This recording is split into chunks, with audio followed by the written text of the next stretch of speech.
श्री संत शिरोमणी सावता महाराज पुण्यतिथी निमित्त श्री ग्रंथराज ज्ञानेश्वरी पारायण सोहळा व अखंड हरिनाम सप्ताह आरंभ। लोणंद शहरातील श्री संत सावता महाराज मंदिर माळीआळी येथे 16 जुलै ते 23 जुलै अखेर श्री संत शिरोमणी सावता महाराज पुण्यतिथी निमित्त श्री ग्रंथराज ज्ञानेश्वरी पारायण सोहळा व अखंड हरिनाम सप्ताहाचे वर्ष 38वे असून आज रोजी सकाळी 10 वाजता कलश पूजन, विनापूजन, ज्ञानेश्वरी पूजन, दीपप्रज्वलन संपन्न झाले। श्री ग्रंथराज ज्ञानेश्वरी पारायण सोहळा व अखंड हरिनाम सप्ताहास पंचक्रोशीतील भाविकांनी बहुसंख्येने येऊन शोभा वाढवावी असं आवाहन बंडा शेठ क्षीरसागर, महेश शेठ क्षीरसागर यांनी केलं। खबर गावाकडची उपसंपादक दिलीप वाघमारे, लोणंद।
जागर, कीर्तन आणि जागर अशा पद्धतीने हे सर्व नियोजन या संयोजन मंडळींच्या माध्यमातून या ठिकाणी करण्यात आले।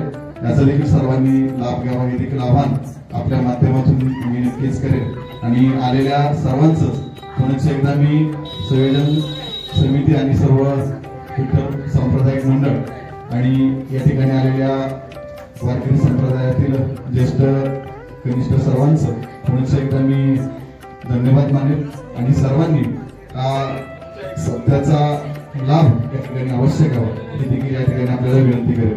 त्याचबरोबर या ठिकाणी उपस्थित असलेले पत्रकार यांचं देखील मी संयोजन समितीच्या वतीनं धन्यवाद मानतो आणि पुन्हा एकदा आवाहन करेल की आपण सर्वांनी या कीर्तन श्रवणाचा लाभ सर्वांनी घ्यावा आणि काल्याचं कीर्तन या ठिकाणी जे होणार आहे ते देखील या व्यासपीठाचे चालक हरिभक्त परायण ज्ञानेश्वर महाराज शिंदे यांचं देखील श्रवणीय असं काल्याचं कीर्तन याचा देखील लाभ आपण त्या ठिकाणी घ्यावा ही देखील सर्वांना विनंती करतो आणि या ठिकाणी थांबतो। रामकृष्ण। अशाच नवनवीन अपडेटसाठी आमच्या खबर गावाकडची या चॅनेलला सबस्क्राईब करा, आमचे व्हिडिओ लाईक करा आणि शेअर करा। धन्यवाद।